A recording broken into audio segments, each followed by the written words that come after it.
Hello everyone, welcome back to yet another Star Trek Starships collection review by FanHome.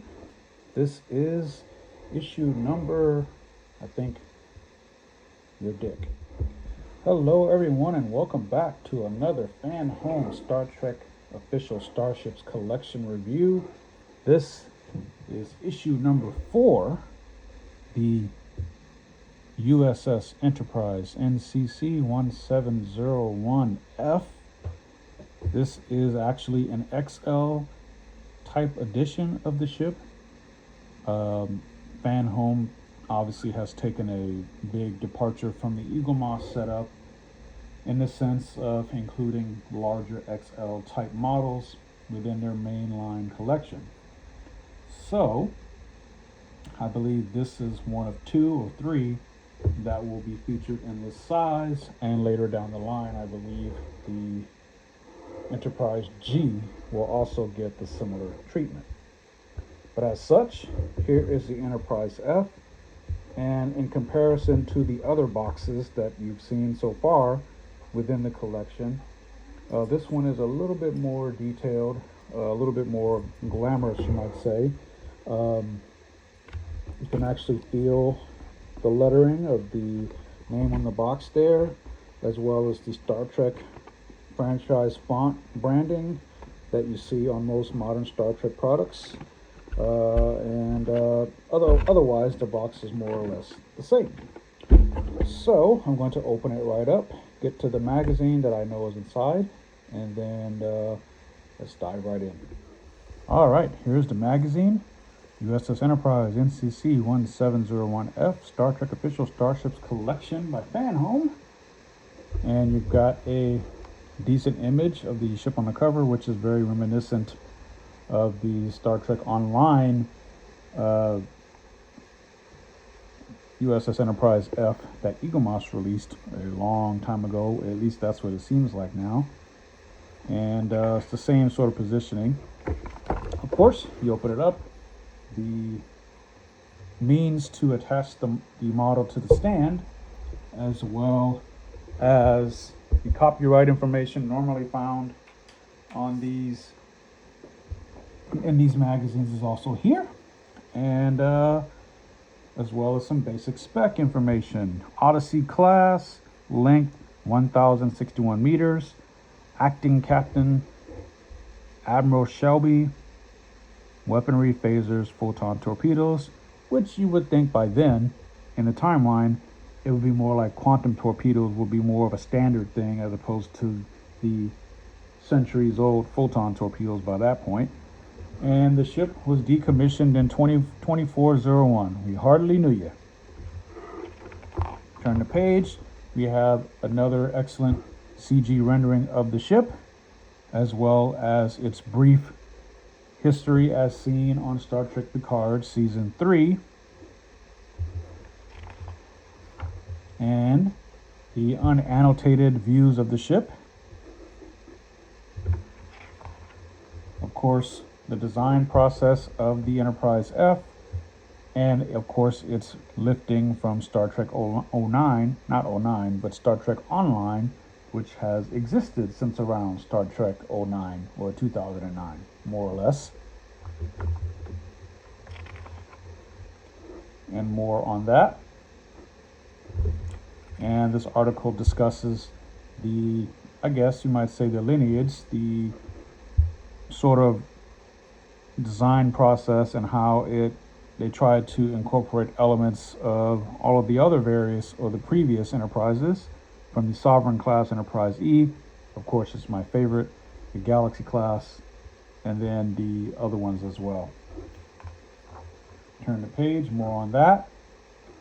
And it talks about how they had to make some changes in order to integrate it into Star Trek Picard, and so on. And more on that. And then the magazine just unceremoniously ends. So yeah, that's pretty much the magazine. And now let's dive into the large model itself. All right, and here is the model itself. This thing is large and a bit on the heavier side. I have to say just in looking at it. The detail is pretty awesome.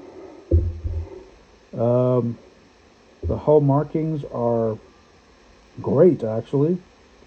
You've got your nice crisp font there, USS Enterprise, NCC-1701-F. And although the F appears to be slightly raised up, got your phaser array there. The windows appear to be more or less aligned, I guess. You got your nice Starfleet stripe and pendant there, which is something that seems to be missing from modern Star Trek ships, or at least Starfleet ships.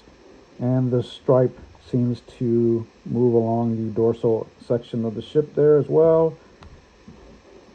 You got your rear view there, your aft view. The nacelles have the clear plastic, which is famous from the Eagle Moss days, but it's nice to see that trend to continue here with FanHome. You've got the stripe there as well on the nacelle, which is always nice, and the registry on the pylons on both sides of the nacelles there, or on both nacelle pylons, I should say. The underside looks great. Another stripe down there at the bottom. You kind of have to really look at it, but it's there. The deflector dish looks pretty solid, although there are no sort of like grooves or lines around it. I think that's how it was on the show, but I have to go back and look at it. Of course, there's a gap in the middle, but that's the way it's supposed to be. To me, I sort of wish that part was filled in, maybe with some torpedo bays or something like that.